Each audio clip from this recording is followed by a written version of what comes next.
Hello, all my beautiful listeners. Today, I want to address a question that I do get a lot, both from my clients and from people that are asking me about fitness and so on in general. So, it is about getting back on track. So, how to get back on track if you fall out of your routines because of any specific reason. It could be sickness, it could be injury, it could be travel or vacation overall.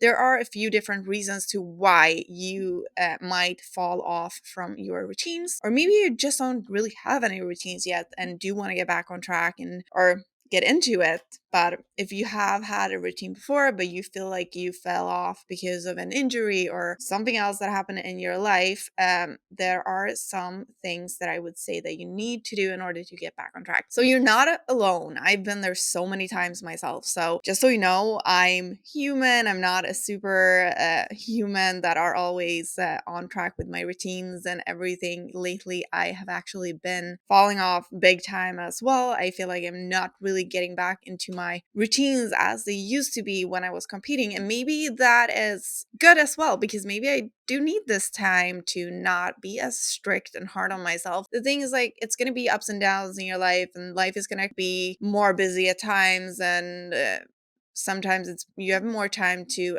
focus on your training and your nutrition and all that, and other times you don't, and that's totally normal as well. And you need to take that into consideration when you create your routine in order to make it work with your life and your family and whatever is going on for you, because there is not a one size fits all. There's not a magic way of doing this in order to get the best results quickest.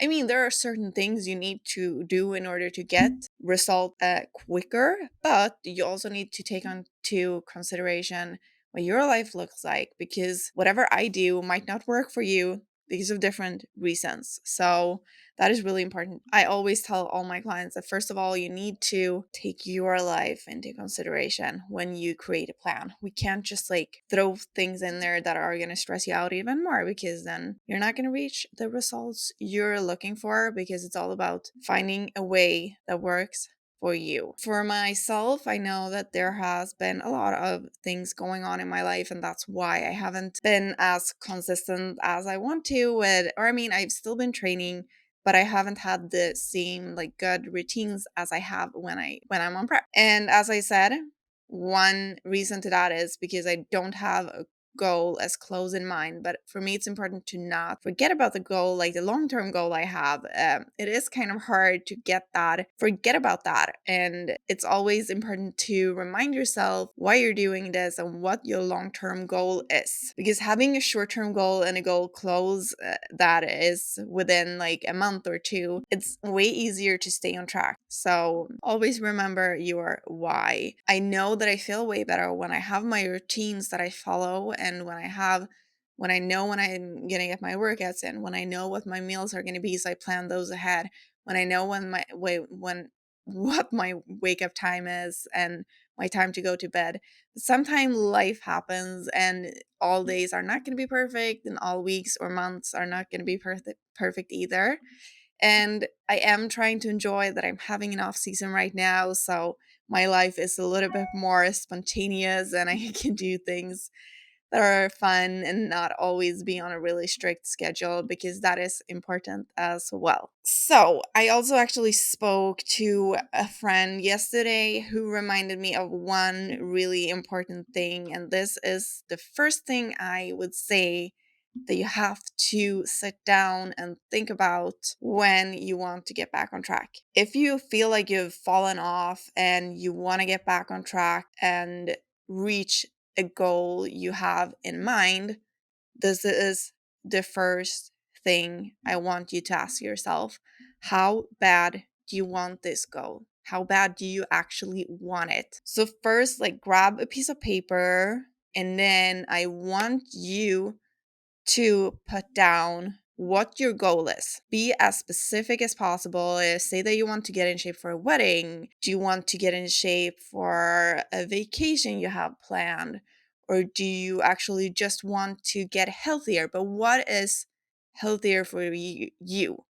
What is the feeling you want to achieve? Be specific. So say that you have a wedding in 2 months. Decide that this is specific look I want, like this is how I want to look like in a perfect world. This is the things that I want to work on. I want to grow my shoulders a little bit more. I want to lose 5 pounds. I want to get leaner. I want to get more shredded. Write that down. And having this goal written down and close to you always, and always have it in like on the top of your mind, is going to be really important in order to stay on track during this journey, but also get back on track now. So when you have the goal clear, I want you to think about at least 3 reasons to why you want this. So if it's that you're going to get in shape for a wedding, it's probably because you want to look good on your wedding day. But maybe it's also because you want to feel better in your body. You want to feel good about the way you look.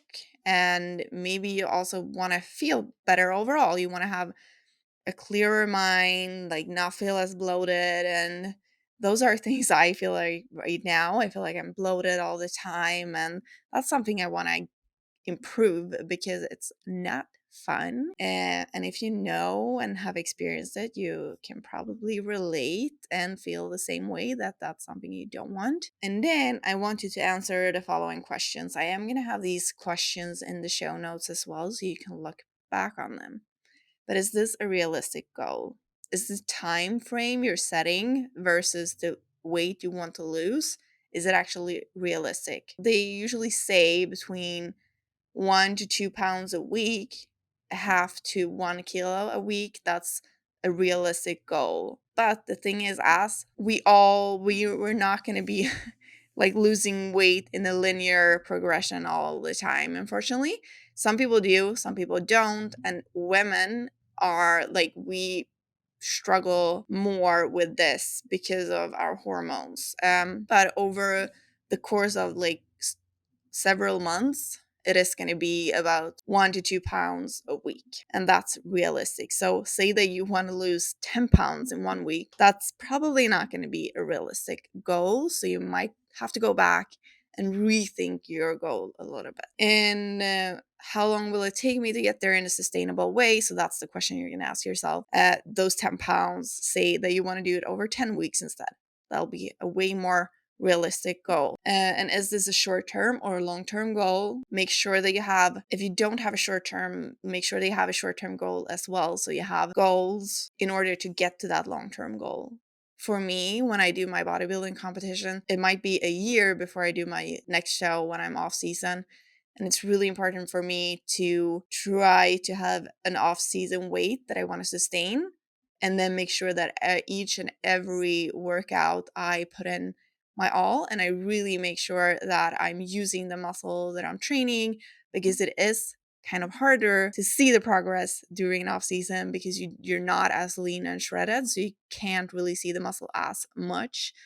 Because you're holding a little bit more fat around it, and that's good and it's fine because it's important to not be stage lean year round, but it's just important to trust the process, and it is hard at times, but I'm learning just as you are, I think. And then my last question to you, and that I ask myself, is can I make this a lifestyle so I can sustain it after X amount of months as well? So is this diet or the nutrition that I used to follow, nutrition like guidelines that I used to that I choose to follow, is that going to work for me long term, or is it only a short term kind of quick fix thing, workout wise, cardio wise? Are the nutrition, the training, and the cardio going to be a long-term way of living? Is it going to be more of a lifestyle, or is this more of a short-term solution? And it's fine if it's both, but it's also important to find that long-term sustainable way of living a healthy lifestyle as well. So say that you add in a lot of cardio for now, that's perfect to make you reach your short-term goal, but it's also important to know that you might not be able to sustain this year after year after year. So both have a short-term plan for say 8 weeks, and then have a plan that you're gonna phase yourself into once you're done with this 8 weeks. And that will be the plan that you can follow all the time. This is like the starting point to set a goal, first of all, that you can have in mind all the time. The next thing is to plan out your week and keep it realistic. This is really, really important. Make sure that you will have time to spend on meal prep, training, cardio, etc. So it doesn't add stress. That's really important because we want to lower your stress as much as possible. We want this planning to help you to be able to incorporate like a healthy lifestyle without adding extra stress. So start slow and then ramp it up with time. That's something I really, really encourage you to do. I would, if I was you, I would sit down. This is what I actually gonna do tomorrow. So this is something that I usually do, and I haven't done it since I got back to the US, and now I really want to do it, and I really want to set a good plan for myself. So I'm going to plan my workouts each week. What 5 days am I working out, and what times am I working out? Most of the times I do enjoy morning workouts because then I know it's going to be done, and I know that I will be able to get them in all the 5 days that I want to. But in order to get up that early, I need to make sure that I can go to bed in time as well. So if I know that I'm not going to be able to go to bed as early as I need to in order to get up and work out in the morning, I might have to rethink that. Again, it's really important to plan it the time that works for you. So sit down, plan your workouts, plan your bedtime and wake up time, preferably kind of the same time every day. I know it might be hard, but see if you can try to make it work most days. I also like to have a workout plan to follow or a workout routine to follow, so I know what I'm going to do when I get to the gym. So I'm not just like there trying to figure out what to do while I'm walking between machines. So that's why I have a coach as well, who actually plan my workouts for me and make sure that I do what I need to in the gym in order to reach my goals. And that's what I help my clients with, and I love that. And it's the best thing. And all of them, they're like, so they tell me that they are so happy to just like have a plan to follow when I come to the gym. I tell them how many sets, how many reps. I show them videos. So they know exactly what to do and they don't have to think. They just show up, they do the workout, and I give them feedback. So they love that. And then meal plan. Like plan your meals out in advance. I usually bulk cook protein and carbs, and then I just like combine them into meals, and sometimes I already prep them in boxes as well, so I can just grab a box and go. And I usually do it every Sunday and then one time during the week, because the meals are probably not going to stay fresh long enough. Like, I mean, you can otherwise what you can do as well is to put them in the freezer. I know that some of my clients do that as well. So they only meal prep once a week, and then they put a lot of meals in the freezer, and then they can just grab and go. I might have to start doing that as well, because it's going to make it way easier than I like the way that I do it now as well. But it's gonna take me less time to meal prep if I was just doing it once a week. And then another thing is to always bring water everywhere, and make sure that you have a liter or so with you, just so you don't go too long without drinking water and you end up with having to drink a lot of water in the end of the day. I would say try to drink about a gallon a day, between 2 to 3 liters. It's so beneficial for a lot of things and for your body. I promise you, your body will thank you. But also, share your goal with people around you. Share it with the closest people around you who you know supports you and will help you to stay on track and not forget about your goal. And also keep your why close and your goal close all the time. Your why needs to be stronger than your excuses. That's really important. So you need to have a strong enough why you have this goal and why you want to do it. Let's recap that. So plan your workouts, have a workout routine to follow. Plan your meals, meal prep, meal prep, meal prep. Always bring water everywhere you go. Share your goals with the people around you that you know, like, and trust, and who will support you in whatever goal you come up with. And keep your goal and your why close. Again, your why needs to be stronger than your excuses. Never forget that. I really hope that this helps to figure out how to get back on track. I love to help, so always reach out either on Instagram or on my email, josephineholmberg1@gmail.com. As I said, I love to help. So if you have any questions at all, just reach out and I will help you get back on track. Have a lovely rest of your day, and I'll talk to you again very soon.